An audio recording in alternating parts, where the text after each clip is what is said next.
Plato Ratings Part 2. Antigo na plato, 9/10. Critically endangered na yung mga ganitong plato. Wala ka na makikita ganyan. Bili ko pag binenta mo to kay Boss Toyo, may value na yan eh. Bili ko nakita yung mga ganyan sa mga lumang pelikula pa ni FPJ, tapos laging tuyo yung ulam. Paper plate 4/10. Ang lambot kasi nito, ang hirap hawakan, pero okay to pag may ikaw yung nagpahanda, tapos tinatamad ka maghugas ng pinggan. Yan yung paggamit mo.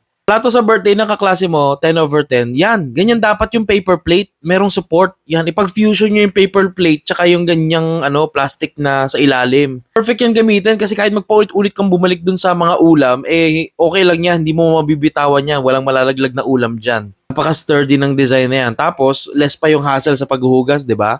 Plato na may design na maraming bukol, 10/10. Eto, display lang to sa bahay nyo, pero ginagamit yan pag may bisita kayo o kaya pag may handaan, mga piyesta, ganon.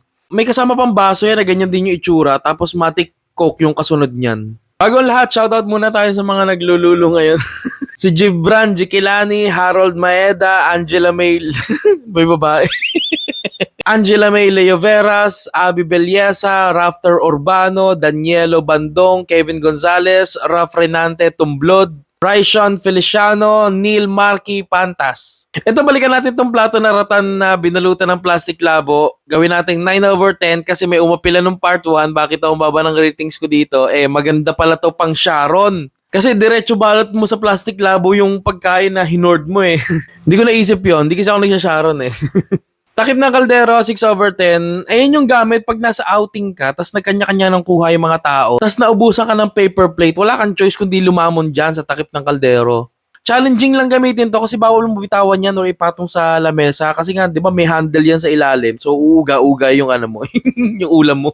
Kaldero mismo, 9/10. Yung pag naubusan ka ng takip ng kaldero, ayan. Sa kaldero ka na mismo kumain. Pero ikaw ang may pinakamasarap na kain kasi ipapahid mo yung kanin mo dyan sa natirang sarsa dyan sa kaldero eh. Sabi ng mga matatanda, bawal daw kumain dyan sa kaldero pero wala akong pakialam. Dahon ng saging, 10/10. Ang lakas maka-provincia effect nito, feel na feel ko to pag boodle fight eh. Ang bango ng kanin pag binalot mo sa dahon ng saging. Kailangan nyo lang muna initin sa apoy yung yung dahon ng saging. Wag yung rekta gamit kasi minsan may may buhay na higad pa dun sa ulam nyo. Ato na may iba't ibang shapes, 2/10. Pakahirap isalansa nito pagkatapos hugasan. Sa mga gumagawa nito, wag na kayo magbida-bida. Meron ng talagang perfect na shape. Bilog. Wag na kayo magpaka-unique. Bilog talaga yung perfect. Stainless na plato, 1/10. Tayo na ba't may ganyang plato? Ba stainless? Ano ka, aso?